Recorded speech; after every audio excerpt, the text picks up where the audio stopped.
So this is about follow-up and client bonding skills. So did you guys already drill into some of this on Friday?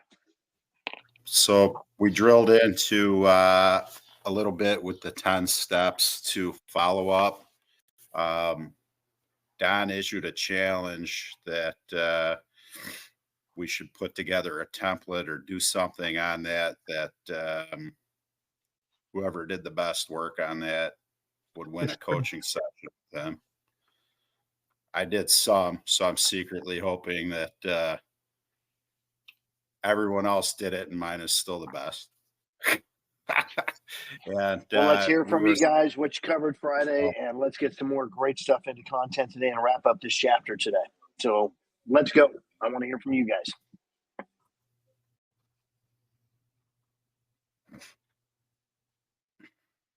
So, Justin, what did you do on your challenge? I put together a couple of templates to use for the different communications and can kind of condense it to a one-page sheet. What I realized in doing that, I spent maybe an hour or two. I used a little bit of AI to shortcut some of the things. And so here's what I learned. It's pretty basic. I think that for me, it was important to set a time limit for the next follow-up. And I think that having a 10-step follow-up process is really all about creating a habit to continually follow up, which is an area that I definitely could use some help on. So in using Coach Russ's words, would you say that you're not thinking you've come, but you'd say you've come to realize that that's the case? Or is it too early to tell? That I need to work on mastering follow-up? That you need a plan in place and you need to follow it. Yeah, I think having a plan in place, having a couple of letter templates that you could go to and fill in, the thing that you talked about and the thing that you really enjoyed about that meeting or meal or what have you with that person. Having a couple of things to draw from are great. But all in all, that 10-step program was pretty simple. It's really just a matter of doing it. And I think by printing it out and hanging it above my desk next to the thing that says smile or the wealth chart or the DMD4 chart or what have you is a reminder. And if we're having those 10 follow-up conversations with everybody that we're in the process pre doing business with or post doing the last business with, whether it be a buyer, a seller, another agent that we're looking to attract, that I think it makes the conversations easier too, because we have this list, this handful of things that we can go to and use as a resource. What's the next step? Yeah, and I would just change the language a little bit from it's when we and all that, and that's, I drive people crazy that I meet with on a regular basis. But when you're applying those templates, because let's face it, I'll use me as an example. I have some really great ideas and I'm going to write this down, and then it blends into as though it's wallpaper. And so the biggest thing is making sure that you're not just have this plan that you've done more than I have on that assignment.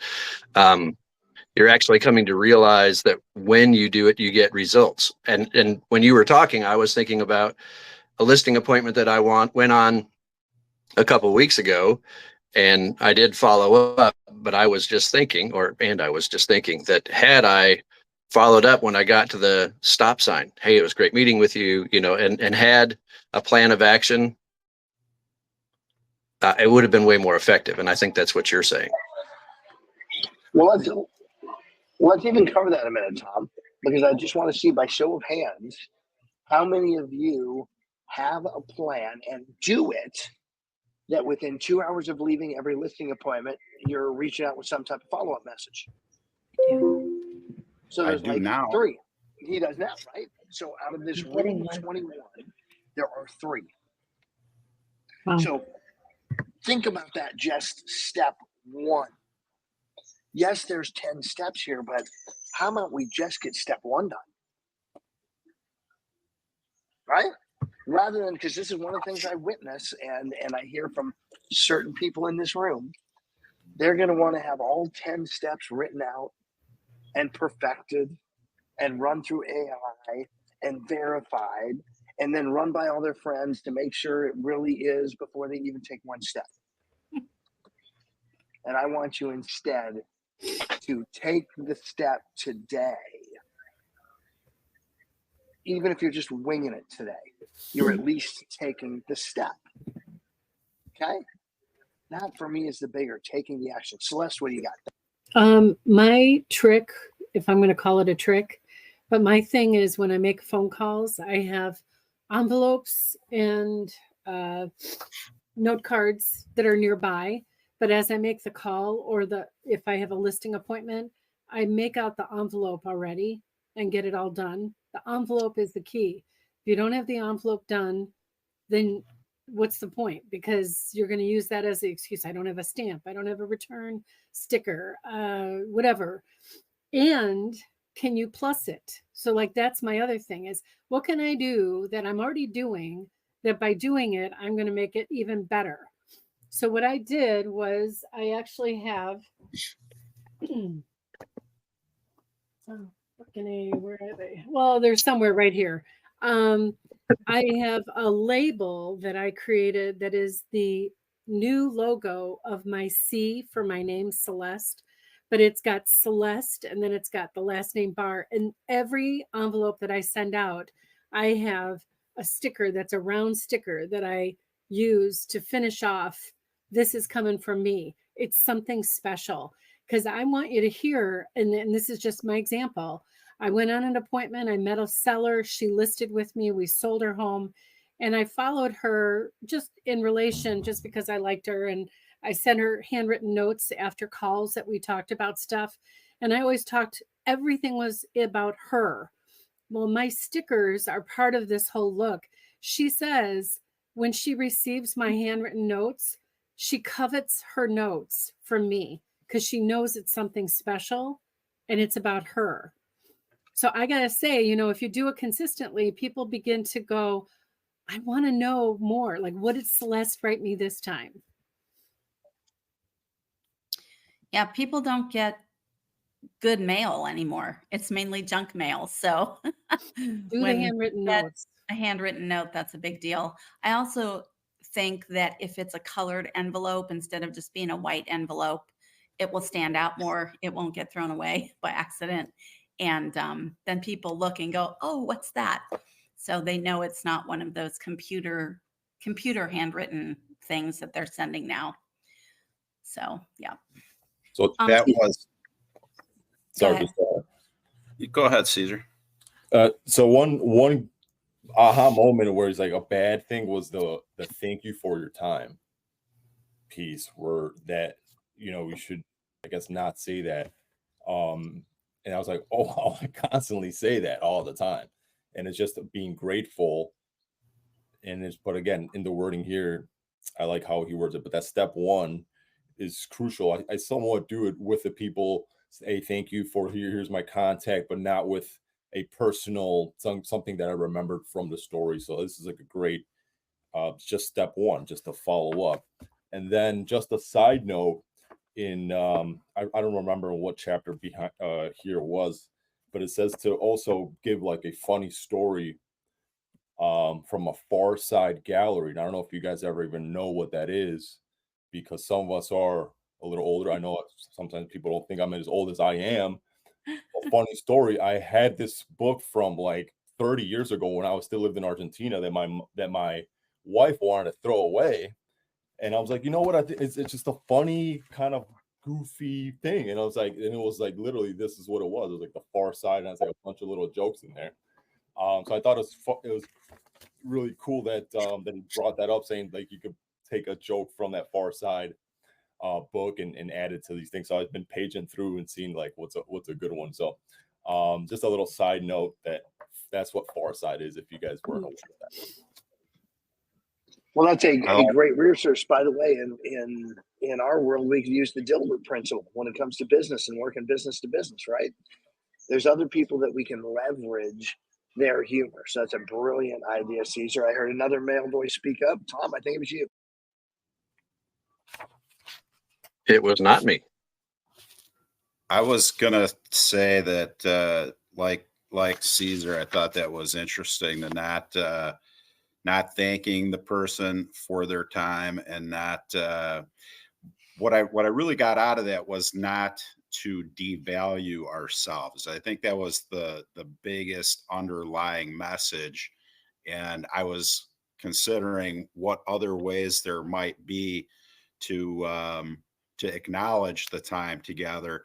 And I'm grateful that we got to spend this time together and have the opportunity to work toward X goal, or that after having a chance to talk with all of you on this call this morning, I'm honored that we got to spend this time together. There may be another way of saying it that's much more powerful, and not apologetic. I think that was the other thing.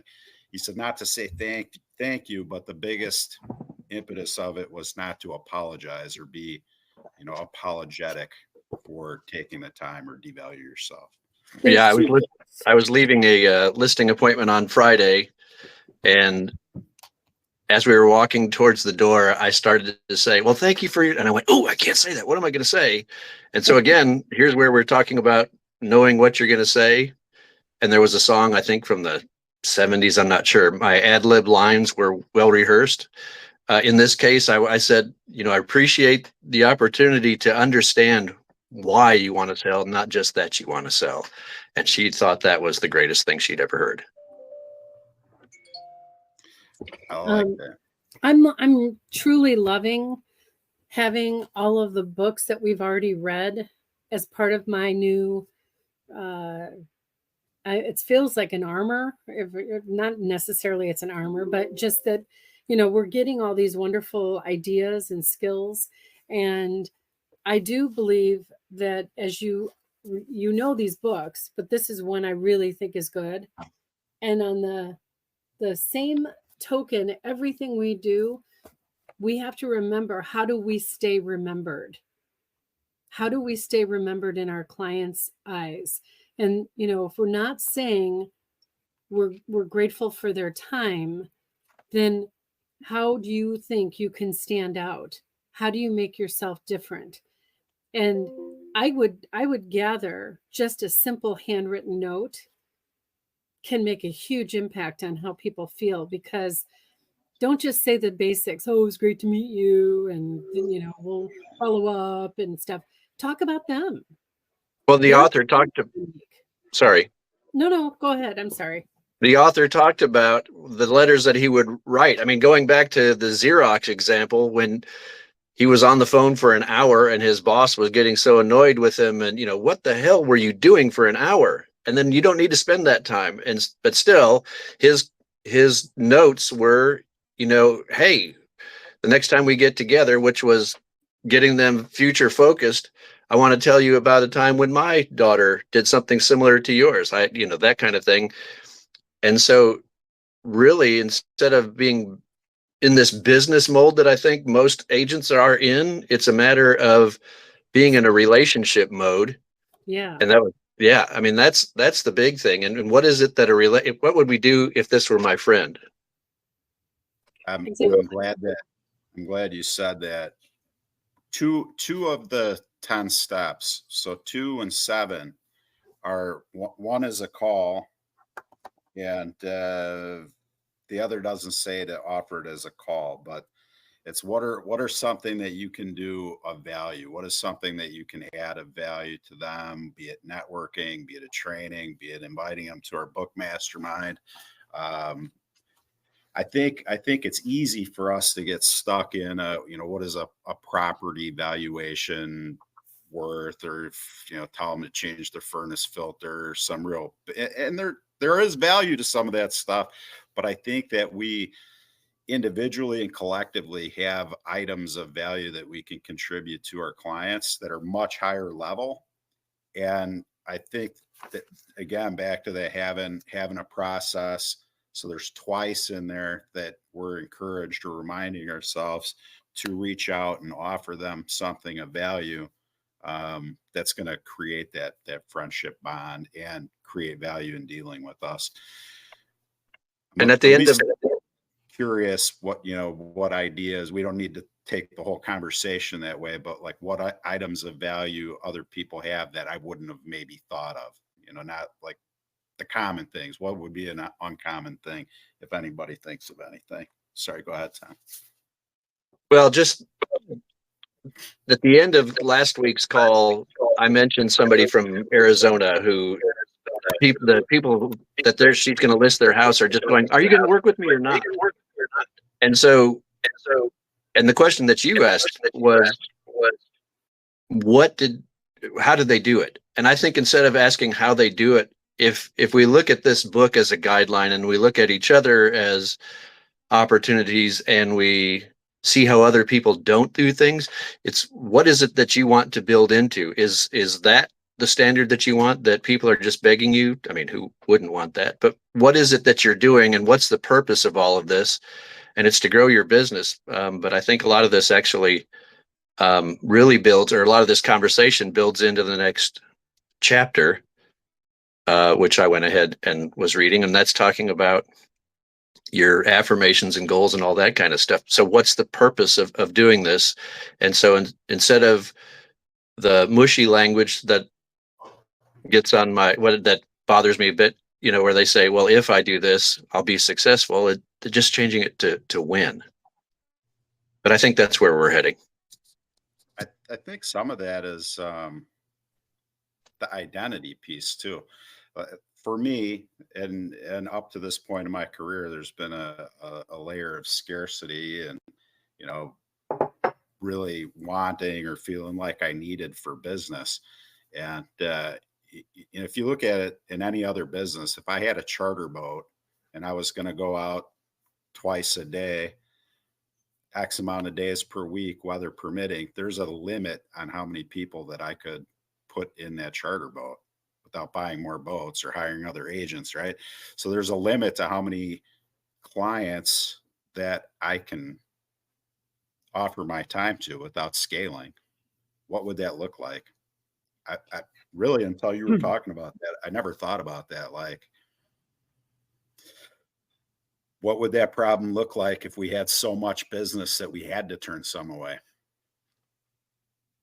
I like your idea of scaling, and I've had the idea for scaling. Going through books like we've done here has given me the strategies that Russ has been saying them, Dawn has been saying them, but for whatever reason, going through this book club has this leadership book mastermind, because that's what I'm going to call it to anybody who I'm listening to. Just the strategies that have come together, and somebody says something in a book and we're all reading the same book, but we're getting something different out of it. And what we're still talking about here, and still the thing that starts chapter 12, is the reticular activating system and the words we speak to ourselves, just like we said, because we are who we've said we are. And a couple of weeks ago, I went on a listing appointment. There was so much going on, and two of my main support people were out with major things and were not available to do things. And as it turns out, and I'm putting these listings in. I got 3 listings in. I'm 10 minutes before I need to leave for this appointment on a $1 million appointment, and I go, I've done nothing. Okay, that's fine. And so I almost considered canceling that appointment. It was a serious thought. And I went, no, I changed my words. I am dynamic, and I let it echo through this house in here, just like it's doing right now. I'm dynamic. I am capable. I know what I need to do. I know this neighborhood. I can do this. And as I went through that, that 10 minutes, I got the little things that I needed. I called them a little bit before, and I actually, because I ended up being about 10 minutes late, which wasn't a problem with them. It was one of the best interviews, best appointments. They called me back. Even at the table, I was pretty sure that I was getting it because I just went in to listen, to be who I am, which is, if that was what they were looking for, it was going to win. And to be that person they were looking for. And they called me back and they said, yes, we do want you. And even at the table, he went through all the list of the things that he was looking for. And it was clear to him that he saw that I checked those boxes. I could be astounded with that, but I'm giving it to you as the fact, when we know who we are and we've got processes, we know these processes. We're changing the words as we go. And that success, it is $1 million listing here. I am a good person for doing it. I've got it priced right. And that is, I'm walking through the preparation, and I actually get to be an encourager for them with it all. So they see that I'm listening.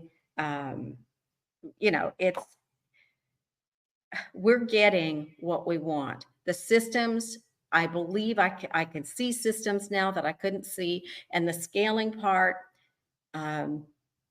is coming because I'm seeing there's a need for it to do. And because I want to do some other things. So I can either stay where I'm at and keep beating myself up about it, which has ended, and I can now go forward into the next places. So this is what we're getting from all of this. I hear this from you all. Justin, you have fun scaling.